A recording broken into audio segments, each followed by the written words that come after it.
We're going to be upgrading the stock power supply cables from the Corsair SF750 watt power supply to custom length power supply cables from a company called P-Slate Customs. Quick timeout, since recording this video, the company has actually changed their name from P-Slate Customs to Clack Attack.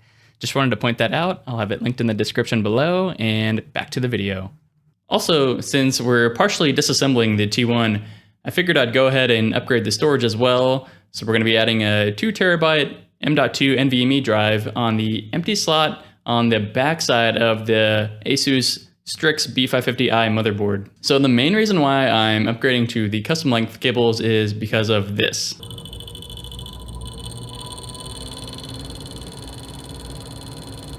So what you're hearing in that clip are the power supply cables that are coming directly out of the power supply, and they're interfering with one of the chassis fans. While it is possible to use the stock power supply cables from the Corsair SF750 watt power supply, it just seems like inevitably for me, they always become unmanaged, and I actually have the T1 mounted underneath my desk, horizontally oriented. So because of that positioning, it might be another reason why the cables are drooping towards the fan blades.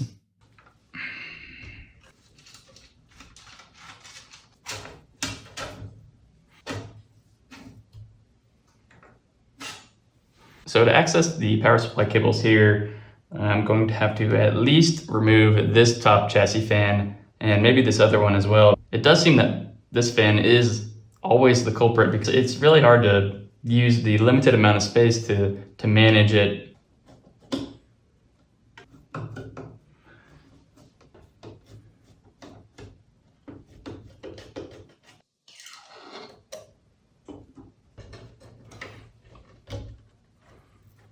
So P-Slate Customs, they make these power supply cables specific to your power supply, but also specific to the case.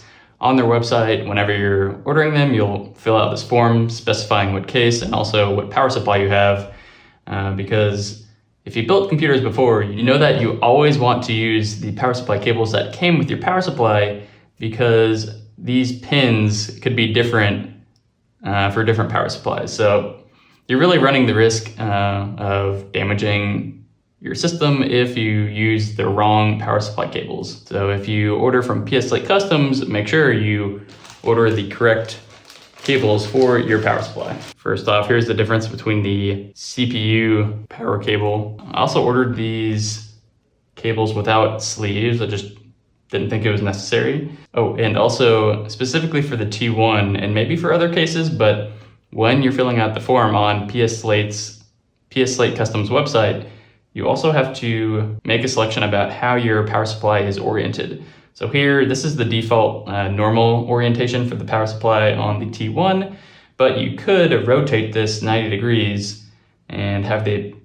power cables coming out this way. But with that configuration, you lose the option to add a 2.5-inch SSD in between the power supply and this front panel here. So I wanted to keep that storage option, and that's why I chose this orientation.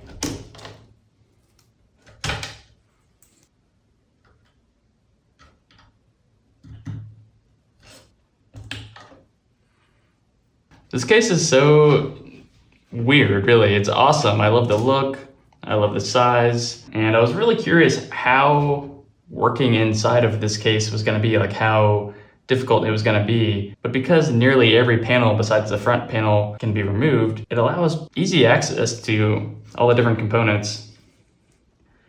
And it's not always like that with a traditional chassis, like a pre-built traditional chassis. These PCIe cables, the stock PCIe cables are massive. And yes, I could just use one. They have two connectors here that you could plug in. You could just have one cable that plugs into the GPU. But I think ideally, if you can use two cables, you should. Yeah, the clearance down here for these two cables, butting up against the bottom panel, it's definitely really tight clearance.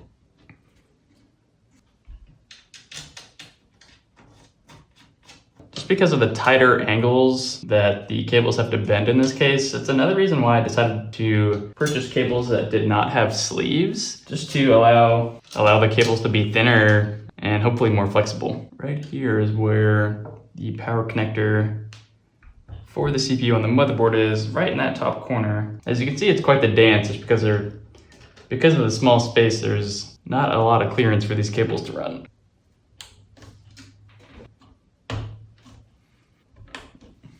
Oh man. I mean, the length of these cables, shout out to PS Slate Customs, the length of these cables so far are it's just working out perfectly. There's already a ton more clearance here. So I'm already really confident that the fan blades will not be interfering with these cables any longer.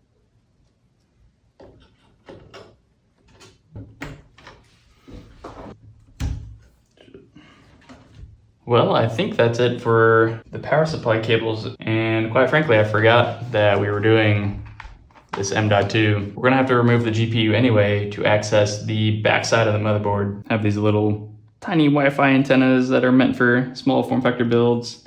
I'll link them in the description below if you're interested. They work really well, and you can orient them to where they don't interfere with any other cables. The PCIe press release is right here. There we go. All right, well, we're gonna take the bottom panel off again because I need some more room to work. Lift.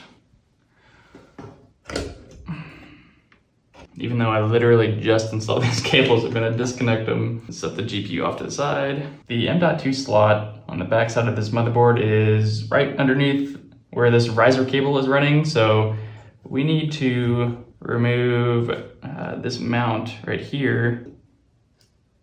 So this is going to be more challenging than I thought because the M.2 slot is literally like right here, which is like the worst possible spot it could be in. And every time I see an M.2, I'm like, dang, I forget how tiny they are. The brand of the drive is Solidigm, which honestly I've never heard before, but I checked out the reviews and they were solid. This will increase the total capacity of the T1 to 3.5 terabytes, which it's almost necessary these days to have more than 1 terabyte of storage, especially if you game or do video editing. It's like you install 2 games and your 1 terabyte drive is at capacity. Maybe we can just like slide it over.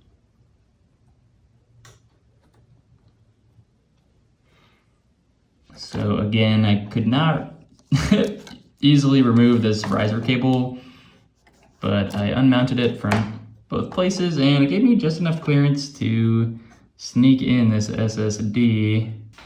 So again, I still have the GPU cables resting up against this bottom panel here, but it's not nearly as cramped as before. Yeah, I am super satisfied so far. I mean, you can see the difference. You can nearly see straight through that gap between the GPU and this top left chassis fan here. I mean, there's so much more room now with these custom cables as opposed to when the stock power supply cables were installed. Like, I literally didn't even have to use any zip ties or Velcro cable ties at all. It was, the length of those cables were perfect for this case.